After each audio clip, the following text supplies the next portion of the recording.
Welcome back to the Joseph Graham Show. Today I'm with John D. Young. Now we met, and here's the crazy thing. I don't do this much, but we actually met through a Get a Guest podcast group that I had signed up. And honestly, John, don't take this wrong. I forgot I signed up for it. I haven't done much with it, but people reach out to me and I was like looking at what you do and all the stuff that you have going on. I'm like, no, it would be a cool conversation. So in your own words, John, because I'm not going to try and steal your thunder here, tell us who you are, what you do, and who you help. So my name is John DeYoung. I've owned Alley Cat Signs and Marketing for almost 17 years now. You know how people have a business of their own and they know that they need to get found on Google, but they don't know who they can trust or they don't know how much it should cost? Well, I'm the guy who helps you do that. 17 years ago, my wife and I bought the business. Backstory to that is my appendix burst. I almost died. My boss called me up, and I know you've done work for some major corporations in the past, and you kind of get lost. You just become a number in the corporate shuffle. My boss is literally calling me up and saying, "John, when you come back to work?" And I'm going, "Man, I almost died. Like my wife almost became a widow. My three kids were almost fatherless." And you just want me to come back to work because I'm a cog in the wheel, and I was six-figure income, major cog, contributing. And Joe, I when you have a company or you're on the online, you're doing Google stuff, you're doing podcasts, you got to measure stuff, right? And I had six salespeople working for me and 24 indirect reports, and I measured my performance. My performance literally went down by 40% because my boss didn't believe in me anymore. Now, I had the same talents, I had the same abilities that I used to have, but just the environment changed and I couldn't function in that. So we mortgaged our house, took a bunch of lines of credit, and we bought this small business in Victoria, British Columbia, which is where I live, and we've been helping people build their business or helping people get found. Then this thing called COVID hit. My kid lives down there where you are in Phoenix. We couldn't go visit them and our family anymore. And all of a sudden, our sign business went right down to almost nothing. You can only make so many stickers that say social distancing. And I know that's a big political football that we don't necessarily want to get into, but I was trying to serve people, but there was no people left to serve. So then I thought, well, what can I do? Well, people need digital marketing, and I've been burned by digital marketers before. That's another story. We may get into that. So what I decided to do is take my experience as a digital marketer, the things that I'd learned, and now sell that as a service. So that's what I do. I help businesses get found on the street with signage on the front and on their windows and on their cars. But more importantly, nowadays, you got to be where people are looking, and that's on Google, right? So that's what I help people do. No, I love that. And I love, you know what's funny? And I see this about a lot of high achievers. And I'm like the weird hybrid because I do sales coaching on the side. Plus, I work for still a Fortune 50 company. But I understand what you mean by that. Like, literally, all three big telecoms in the US recently just laid off people. Verizon, I think, did Mhm. 10,000. T-Mobile did around that number. And AT&T did, or they're about to. Um, People that listen to this show are either first-time entrepreneurs, business owners, or sales professionals. That's pretty much that's the group that listens here. Those are And I my love people. that yeah, I love that you rebounded from it because here's the crazy thing. You were producing. You were doing what the American or Canadian dream. I'm assuming it's pretty much the same thing. Yeah. Six-figure income, doing well. But once that belief was gone, you realized I'm not important. You weren't doing it anymore. You couldn't. But you didn't just give up. You pivoted and you made a sign business. And then we have COVID happen. And you know what? I didn't take that as political. You're making signs. The only signs going on at that point was social distancing because you couldn't go anywhere. So you had to do Yeah. what the market said. And then you pivoted again. What gives you that ability? Because a lot of people would have given up. Because you said, hey, I almost died. My company didn't give a crap about me. I started the sign business. It was working. Then we had the biggest natural disaster in our lifetime for a while that actually affected humans like worldwide. Yeah. And you had to pivot again. How do you have that? First, I want to know, how do you have that ability to pivot? Because most people don't. I guess I'd have to say I have an internal drive. I believed in myself, obviously not 100% when this guy, pulled the rug out from under me. It changed me, but it didn't cause me to doubt myself. Actually, it doubted the environment that I was Mhm. working in. My wife and I, we've raised three kids. We run our business the same way we raised our three kids. the Bible, the most read book in the world, Matthew 7, verse 20, treat others the way you want to be treated, right? So we just did that. Mhm. And I think a big part of that is bouncing back and I didn't want to let other people down either. So I still I had a wife that I had to take care of. I had kids that I had to take care of. Not to say that I haven't been down and they've taken care of me. I've had a couple bouts of depression, but yeah, self-belief is so important. And here's the thing, my worth is not based on what that boss said. Mhm. He created an environment that really made me realize my own self-worth, and it wasn't worth it for me to give that up just for the almighty dollar for them or that corporation. I would take that skill set, that self belief, and bet on myself. I mean, we remortgaged our house. We doubled the mortgage on our house. So, and back then, a house is only, $250,000. Now, you can't get into a house in Victoria for less than $1 million. So it's crazy, right? So that's it. Self belief and wanting to serve others. I love the fact you mentioned a few things. One, your wife and family supported you. You had people around you that believed in you. And I want to honor you in this one because most people don't admit this. I think all entrepreneurs go through depression. I think we all have those, like I've had it. Like I've gone into dark places where I didn't think it was going to work or life hit me or whatever. So first, thank you for sharing that because a lot of people listening probably are dealing with stuff but might not ask for help or do that. So I wanted to acknowledge that. Secondly, it Thanks. sounds like you have a foundation of, I don't know if I would use the word faith or a foundation of just who you are as a person and the responsibilities. And you realize after that guy ripped the rug out, I have skills and talent. They're not valuing it. That's why the sales wasn't working at that point because you knew you weren't valuable to them. But I'm valuable to help other people. I'm valuable to make their signs. No, I'm going to pivot and I'm valuable to make the digital marketing. Um, what has been some of the crazier changes that you've had to come across in 17 years? Because here's the other thing, guys. We're talking to someone that's been in business 17 years. A lot of times you hear people on podcasts, they've been in business for 5 months or 2 years or 6 weeks Yeah. or whatever. And they're like the one funnel way disappear people. What I love about you, John, is that you actually have a real business. Like I do talk to coaches, I coach, so don't take that wrong. It doesn't mean coaches are bad, but you have an actual business with stuff that actually is produced. Yeah. Yeah, we have a bricks and mortar business. Okay, the biggest change that I've come across. So marketing methods change. It used to be the yellow pages. The yellow pages are gone now. I actually still have the yellow pages in the drawer here. That it's like it's a coaster for crying out loud, right? But Yeah. when I bought Alley Cat Signs 17 years ago, they were spending the previous owners were spending $800 a month for a half page ad in the yellow pages. Now it's crazy. I can't even get people to spend $200 a month. Well, I can, but people are have a hard time spending $200 a month on digital marketing. The biggest problem is you don't know what you're getting from it. That's the Right. problem. But the main thing is that you need to get found. So it used to be the way you get found is you drive down the street and there'd be a sign on the front of the building. You call it hanging a shingle, literally. The doctor would come to town, hang a shingle, paint his name on it. Dr. Smith is open for business, right? Now things get lost in the noise. You've got by-elections coming up. We have them here recently. You go out and the election is announced, and one guy puts out a sign on the corner. And then 3 days later, three other parties have put out signs, and then you got running for sheriff, blah blah blah. Next thing you know, you got 100 signs out there, and you're completely lost in the noise. So the way the things have shifted is that we now have search, and you've got to be found where people are searching. So some people search on Safari, some people search on Google, some people search in the yellow pages. That's the biggest difference. So that's what you need to do. The second thing is there's this perceived expertise, and I'm not gonna come down on consultants or coaches or anything like that because I do that. But I got this gray hair, uh, from lots of stress, my Same, friend. Right? same. So, stress equals experience, and experience. You just got to go through life. You got to have a bunch of wins, but you got to have a lot of base hits. And to use a baseball analogy, you got to have a lot of strikeouts, right?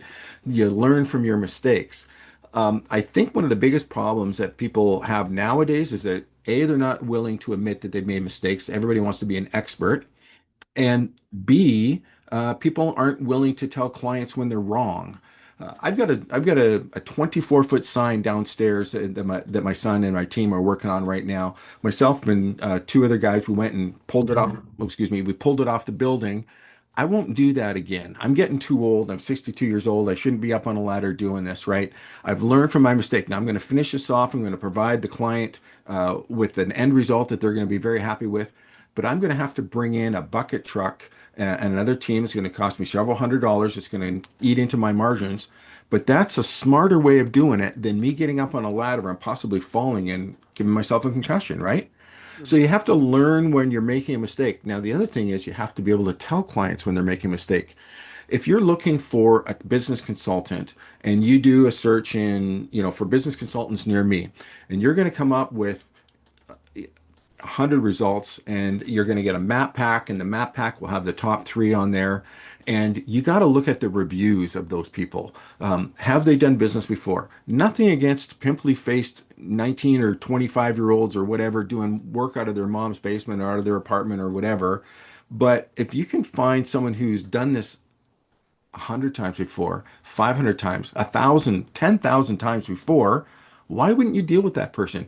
Okay, yes, they're going to be more expensive, but there's a cost to doing business with people with no experience. The cost Yep. isn't $50 an hour. The cost is they produce something that generates no traffic, right? Mhm. Like you brought up telecoms earlier. If you can, there's a lot of cheap networks out there, but if they only have, five cell towers, they're no good to you, right? You Right. need someone that's 100%. got big nationwide coverage and redundancy and higher speed and all that stuff has to be factored in. There's a bigger cost to going with something that's cheap than there is to going with someone with experience. Does that answer your question? Yeah, no, it totally does. Well, and I even think about this. I'll look at businesses and I look at the negative reviews to see how the business responds. Because if they have no negative reviews, they probably haven't done enough business yet. Yeah. Because a negative review isn't always bad.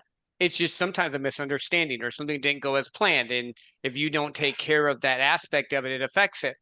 I I think I love what you said there. You need to deal with some of this done it. Like I've done cold calling probably 20,000, maybe 30,000. I've been in sales 20 plus years. Yeah. It's over that because I know I make over 1,000 calls a year, easy. Not even a question. So like I can do cold calling in my sleep. I just have to remember when I'm training someone on it. Oh, wait a minute. This is your first time. You're afraid of what they think. Bro, they don't care. They don't even know they don't Yeah. care what you think. They want to know, can you help me? That's it. So I Yeah. love that you said that. What other key things for people that are like starting out, trying to do their business, trying to get that attention out there? Because you said that you work with like the search engines and all. Do you do like Facebook, Instagram, TikTok, those type of ads, or you just mostly more just actual? I'm gonna say it this way, and it might piss some people off. Actual real business searches is what you deal with, like with the Googles and the stuff like that. Yeah. So here's the thing, Joe. I have it written down here, March 15th, 2015. I got my first Google review. We had just put frosted etch on the window of a lawyer's office, and I had a Google Place at that time. It wasn't Google My Business. It wasn't any of that stuff. It's just called Google Places, and I'd been smart enough to register Alley Cat Signs and Marketing as a Google Place.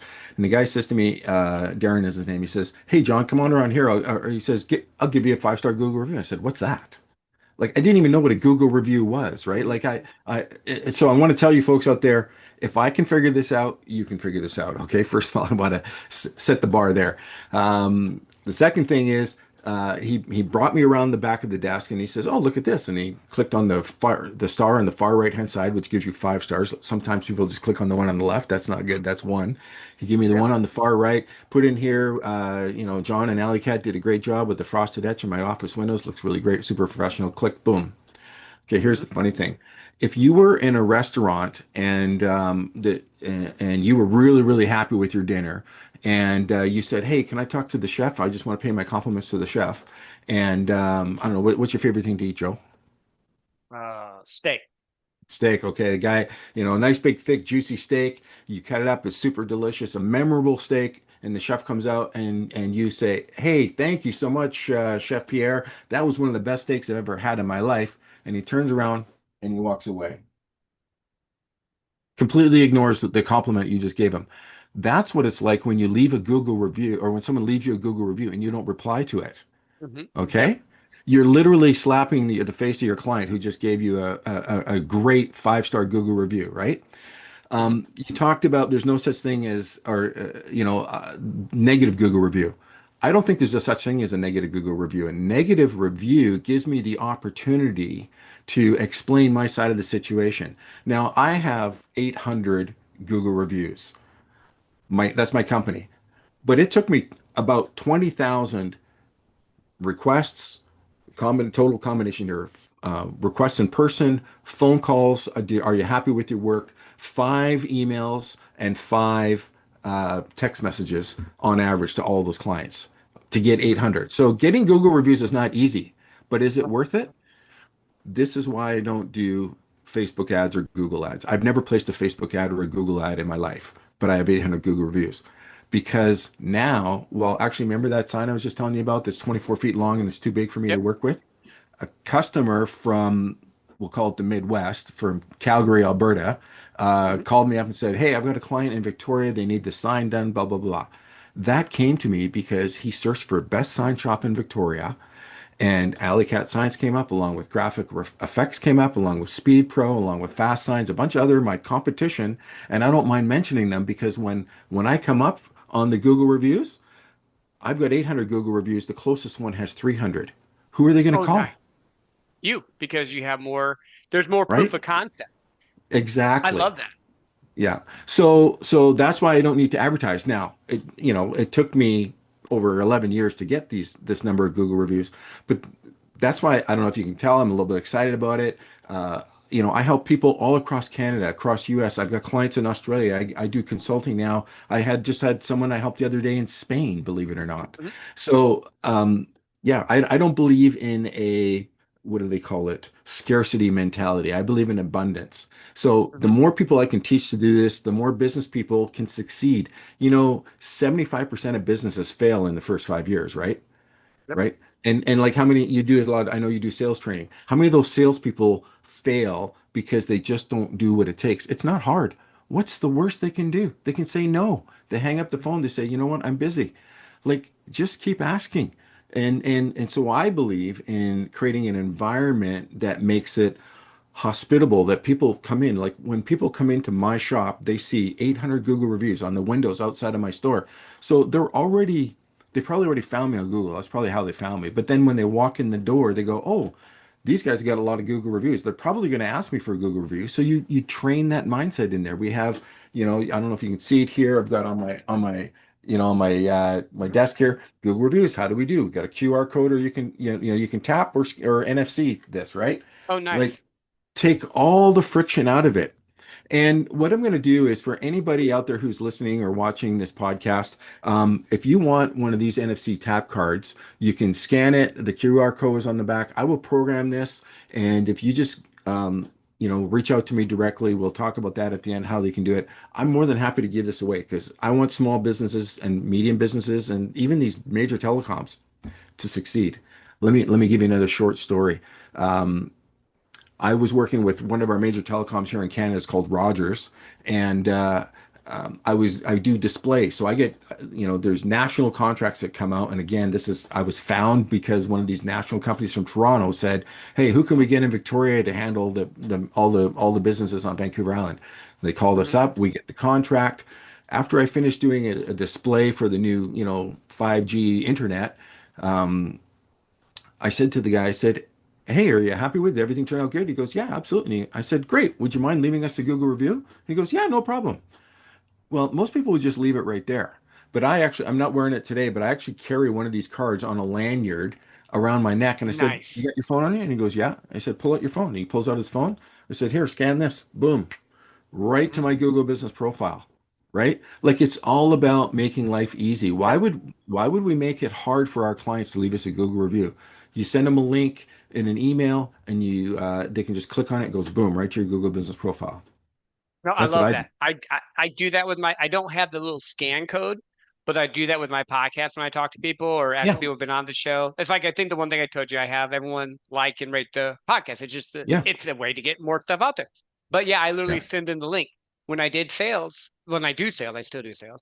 I literally make everything as easy as possible. Like I'll Yeah. send them the contract, I'll send them stuff, say, hey, by the way, John, do you want me to go over the contract with you? Just make sure there's nothing I missed. Oh, wait a minute. Now I'm getting them engaged. That's like sales 101 that most people miss. It's the Yeah. one little extra, make it simple, make it easy that I think people forget about. I love that you do that. And in reality, you get more and more exposure. And now the guy that you got to work for you in British Columbia, now he's giving you a review. So you might get 10, 20 more clients from that. And Yeah. it's so much easier than I'm going to post content on Facebook today and hopefully someone likes it and then reaches out to me and then does all this stuff. What I'm Yeah. hearing you say is simpler, more efficient is better. Yeah. Yeah. Yeah. I have a playbook, and my playbook is basically three things. One is you got to get found on Google. So that means optimizing your Google business profile, and you can do that yourself, or there's AI tools, or we have tools to do that. And that is the most important thing. If you think what Yellow Pages was before, you had to have a Yellow Pages ad. This is where you have to be. You have to be in your Google business profile. If you're spending money or spending time and effort on Facebook ads or Google ads or anything like that, but your Google business profile is not optimized and not showing up correctly, stop everything. Something I was going to mention before, you talked about what are the big changes is. My changes now, I tell you what to do because I know what to do. The Mhm. experimentation is virtually gone. I still make mistakes, but I'm just telling you right now, if you're spending money on Google ads or Facebook ads or Yellow Pages or bus ads or billboard ads, and you got QR codes on your truck, but your Google business profile isn't optimized, you're doing the wrong thing. Stop it all. Fix your Google business profile first. That's the foundation, okay? The next thing above that is to get a better Google business profile or get Google to pay attention to your GBP is get those Google reviews. That is the most important thing. And don't just get 100. Do not pay for them. Uh, do it right. And that is kind of like the poking the bear. That's not to get the bear mad, Google being the bear here, but that's just getting their attention. Hey, John got another Google review. Joe got another Google review. We're going to pay attention to their business because customers are responding to them. Here's the critical thing. Google gives you 300 characters to describe your service on your GBP. So I'm a sales consultant, I'm a business trainer, I do this, I do that. They give you 1,000 characters to describe the products that you sell. So I sell, Google review cards, or we sell signs, we sell A-frames, or we do vehicle graphics. You get 1,000 characters to do that. When a client leaves you a Google review, whether it's 5 stars or 1 star, Google gives you 4,000 characters to reply to that. Now, what does that tell you? That tells you that Google is more interested in your relationship with your clients than your actual products, at least four Yep. times as much, right? It is so important. Now, I've got a couple of 1 star Google reviews because I come across strong. You know, I, some people don't like that because I tell it how it is. So I Yep. literally have a 1 star Google review where the client said, where the person said, "Don't deal with these guys. John, the boss, is arrogant and blah blah." You can read it. I put 4,000 character reply in there so that people understand who I am and what my character is and what my mindset is and what the circumstances were behind that. And oh, by the way, we don't even have you in our database, so you're not really a client that I can Mhm. tell. And then when you do get those 1 star Google reviews, and like we're all going to get them, Mhm. don't worry about it. You know, the best way to fix a 1 star Google review is to get 5 more 5 star Google reviews, right? Yep. Yep. Yeah. What you know the funny thing there, even online, because I do put the podcast stuff online and also I'll get trolls. I'll get people that trip out. And then if I Yeah. do my solo episodes and I speak a little bit more about what I think or whatever, I can be a little bit edgy at times. So I'll get the trolls. But you know what's funny? If someone comments, it's the same thing. I'm explaining this more for the younger people listening. It's the same idea, except for that Google actually makes you money. Yeah. Is that when they reply, it goes into the algorithm and says, hey, people are replying, so it sends it to more people. Same Yeah. thing with Google. The more Google Yeah. reviews you get, the more people. But the good thing about Google is you're not just sending it out just randomly to people. Google's going to send it to people that need signs or need sales consulting or Yeah. need whatever it is that you sell or build or do, because that is how they make their money. So no, I love Yeah. that. Yeah. Where can people find you at? We're not done, but just in case someone's like, hey, I gotta go through, and where can they find you at? Yeah, thanks, Joe. So you see at the top of the screen here, igetYouFound.com. So that's the best way to reach out to me. If you just pop in your first name and your email address, we're going to send you out a copy of my Get You Found playbook. It's the three plays. I've already talked about two of them here today. One is optimizing your Google business profile. It gives you step-by-step instructions on exactly how to do it. I've done it myself, but now I use AI to do it. So igetYouFound.com will be the easiest way to reach me. I love that. I love that. So I know we've talked about a lot of different things, and I want to kind of get more into you, the person, because as a business owner, you've accomplished all this stuff, but there's a reason why you're successful. I know we talked a little bit about you had that like life altering moment, but have you always been like an entrepreneur? Have you always been like the kid that would sell stuff? Or was this something that just happened? Or how did you even get into this? Yeah. So, interestingly enough, my father was a policeman when we moved from Eastern Canada to Western Canada, and he was planning on becoming a police officer out here again. Had the job all lined up, but like me, he didn't like dealing with politics and confrontation and stuff like that. And he got into or he was all ready to start with the police department and find out it's exactly the same way here. So he did the same thing I did. He remortgaged or took the down payment from his house, mortgaged it bigger, and bought a bicycle and sign shop. My dad's name is Ike, so he called it Ike's Bikes.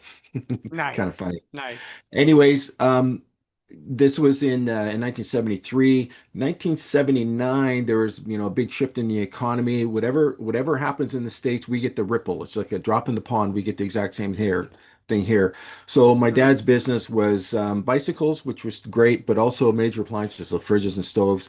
My dad had financed putting a bunch of appliances into a new subdivision. The subdivision went bankrupt. The realtor Mm. or the developer didn't pay my dad. We lost our house, we lost our camper, we lost our car, or both of our cars. We got one back, and my family's been through bankruptcy. So I've been on the dark side of it. So we're entrepreneurs by nature. We do whatever we can to take care of ourselves and help other people along the way. But I've gone through that, and I tell you, that's one of my biggest fears. But you can't succeed unless you take risks. Hmm. I don't know if you know this, but I think it's 80% of the millionaires today in the United States have been bankrupt three times, Oh yeah. right? So Yep. Hundred it's percent. part of the educational pathway. I don't want to go there. I haven't been there. I pulled up my socks and shoes, but yeah, that's kind of my background. So I was 14 years old when that happened, and I had $600 in savings because I was entrepreneurial. I had a paper route, and I Hmm. was a Yep. station Yep. manager. I had to give my parents my $600 so we could help pay the rent, right? Hmm. So I've had a couple businesses, other businesses that didn't get off the ground, but I've always, I guess I've had one job all my life, and that's sales and marketing. I've just done it at a bunch of different places, Yep. right? No, I love that. I love that. Well, and again, I always like to find out how highly successful people get to the place where they are in life because there's always seems to be pattern. One of the patterns is a life altering event. Your family Hmm. going through a bankruptcy definitely could fall into that. Another thing is the chip on the shoulder, possibly ADHD or dyslexia. Doesn't have to be, but possibly. And then there's a fourth one. It's just slipping my mind at the moment, but it's just one of those things that's just interesting. I always like to know the why behind because when you were talking about sales coaching, I can train people how to do sales, proven system. I've closed contracts of multi-million dollars, right? Using the Hmm. system. If you don't have the why behind it to pick up the phone and dial or send the email or send out the outreach or show up in person, I can't help you. I Yeah, can show you the promised land, but I can't help you unless you have that instinct to actually want to win. And I yeah, think that's the thing that separates. And I want your thoughts on this. I think that's what separates the people that actually win and lose. And when I say that, it doesn't mean that you don't fail because I failed multiple times. I've done sales jobs where I was bad. 10 years ago, I literally shifted from I had to leave a company and I was because they weren't doing what they said, and I can only sell what I believe in. I won't yeah, sell for it if I don't. And I went to this other place, and they were treating me in bad. We ended up on being on food stamps. I was working Uber, doing that job, doing everything I could. So I understand that, and now. Like I make really good money. I travel the world. I do the fun stuff I want to do. So I don't think failure is bad. I think failure is right of entry. yeah. Yeah. So Simon Sinek, I'm sure we've all heard of him. Start with why. Here's the trick. the why has to be an internal why. It has to be your why. I can't do it. It can't just be because I want to make more money than so and so. It can't be just because I want a boat. Those are hollow things. Mhm. Probably the biggest hardship that I had in my life was when I was 23 years old. You're familiar with a company called A.L. Williams down there, which then became Primerica. You've probably heard of it. Yep. A friend of mine came to me and showed me that program where you take term ins or you take your whole life insurance, switch it into term insurance, and you invest the difference. I got so excited about that, and I jumped on board. I became a rep, got my license, and I was helping people in a lot of people in First Nations or Indigenous community. And I thought, man, this is just going to be the cat's meow. I'm helping people. I'm making money while I'm helping people. Well, at some point or another, I I couldn't handle the rejection anymore. Just like it was so logical, but other people weren't seeing it. So it Mhm. wasn't me. It was a standard presentation. I guess part of it was me, but that's what put me into my first depression. And I gained 40 pounds and I couldn't work anymore. But the thing that pulled me out of it was realizing that I am not a failure. This is a failed activity, but as a human being, my worth is still my worth, right? Mhm. Um, my wife supported me through that, and that happened. But you can't do it for your wife. You can't do it for your kids. It's like losing weight. You can't do it for anybody else. You have to find it within yourself. And I can't tell you what it is. Joe, we both have come through experiences with losing our mother. It's a hard thing. They're not here for us anymore, but somehow we have to get up, put on our boots, pull our boots up by our bootstraps, and get out there and function. Yeah. No, Yeah, I love that. I think you know what it is.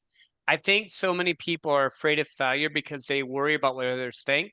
But like we talked about before, 99% of the time, unless it's someone super close to you, they don't care. Not like they're yeah, even meaning to be mean. They're just their world is so distracted and life's yeah, going on. And yeah, then what do you really want out of life? We get one trip. So am I going to go do really cool, fun things, or am I going to live a boring Monday life. Like next year, because I'm a big Lord of the Rings fan, I'm a big nerd with that. I'm doing a half yeah. marathon through Hobbleton right Wow, before my 50th birthday. Here's my cool. little nerd fact that I've been telling people because I think it's funny. Frodo didn't leave the Shire until he was 50. I don't know if you read Lord of the Rings. Everyone's seen Yeah, the books. You see Elijah Wood. He's like, yeah. looks like he's like 19 when The he leaves the child. Shire. Yeah, In the books, he was 50. And I'm going to yeah, be like 10 days away from being 50 when I run that race. So I think it's building a life you love living, finding your passion, your purpose, and what you want to do with life and help as many people as possible, and you're good. yeah, Not that depression isn't real, because it is. Like I've dealt with it, other people have dealt with it, but it's just finding what works to get you out of it, I would think. yeah, yeah. I think and life happens in cycles. You build on those cycles, but I've gone through that kind of thing a couple of times. I had a big job last summer in August. We were working for the Simon Keith Foundation. Simon was a professional soccer player. He's had three major organ transplants, two heart transplants. He's the first professional athlete to play again after he had a heart transplant. So now what he does, he has a foundation and he raises money for families that are going through heart transplants because obviously there's huge, or organ Yeah, yeah, transplants, makes there's sense. huge Mhm. expenses for that, right? And I had one shot to do this. This was a one night gala. Uh, David Foster and it's kind of that kind of crew were coming. People from all over the world were flying into Victoria, and we had to build this 10-foot by 10-foot sculpture of their logo, and it was hanging over a fountain in the Victoria Convention Center. I had to get wide load signs put on my truck to transport this Yeah. thing down the road. It was the most stressful thing. Like I've, run a business, dealt with multi-million-dollar contracts like you have, raised three kids, had a couple of daughters and daughters-in-law with marriages and stuff like that. This was the most stressful thing I've ever gone through. And at some point in time, I said to my brother-in-law, I said, I can't handle this. I'm so afraid of failure. And he goes, why? He actually sent me a video, and then I read the book. The book is called Living Fearless by Jamie Winship. I totally recommend figuring out, starting with why. Sometimes you got to figure out why not. What's holding you back? What is your fear? Figure out what your biggest fear is, and then rationalize how irrational that is. And once you've done that, You can pick up the 1 ton phone. You can knock on that door. You can ask for the sale. You can go back and ask for sale. You know what? I've never had anybody reject me because I asked too many times. Matter of fact, I mentioned this earlier, I send out, well, I pick up the phone first and ask my clients if they're happy with the product, Mhm. and then I deal with it. Then I say, okay, I'm going to shoot you a link, and if they're gone and I haven't dealt with the card, and I send them 5 emails, up to 5 text messages, because text messages are opened like 90%. Emails are Yep. opened, what, 10%, right? Yeah, So we that use is true. every method available to us to follow up and get it. And I had one guy said to me, he goes, I'm giving you a Google review just because you keep asking, right? Yes. Yeah, knock in the, if no one's gonna open the door if you don't knock. You just got to keep asking, right? So, Mhm. persistence is very, very key to success, I think. Yeah, no, I love that, John. Are there any other things that you want to leave our listeners before I let you go? Yeah, one other thing. So the third piece in the playbook is, I think some of you were listening to this on maybe on Spotify or something like that. A bunch of you are watching this on YouTube. Joe and I have never met before, but we're having a good interaction. The reason for that is because we can see each other's face. We can look each other in the eye, right? So here's the way to increase your website effectiveness by 42%. Gee, you can put a little pop-up widget in the bottom corner or put an intro video on your website. I totally recommend that. It should be yourself or a leader. It doesn't have to be a fancy video. You can record it on your cell phone. Okay. Mhm. But if you do that, I guarantee that you will increase your website effectiveness. You don't have to rebuild your website. You don't have to spend 15 grand on it. I've got basically a $1,500 website with this little pop-up widget, and basically says, "Hi, this is John. Thanks for shopping, or thanks for checking out our website, Alley Cat Signs and Marketing. If you're looking for signs, click here. If you're looking for digital marketing, click here. If you just want to see our Google reviews, click here." Put something like that on your website. It's $50 to $100 a month, and it will transform your business, because most people only land on a website and spend 10 seconds there if they're really interested. HubSpot says the average length of stay is only 54 seconds. That's not long enough to get to know you or your business or what I do, right? So do something to engage them. So get found on Google, get lots of Google reviews, and make your website effective, and that will transform your business. And that doesn't have to cost thousands of dollars. You can do all of it yourself, or you can go to igetYouFound.com and connect with me, and my team will enable you to do it. We give you the tools, or we can do it for you, whatever you want. Awesome. John, thank you for being on here. And like he said, go actually build your dream. Do what you want to do. And don't worry about what people say, because guess what? At the end of the day, they don't get a vote. It's you building a life you love waking up to. And until next time, share this episode with someone that you know needs to hear.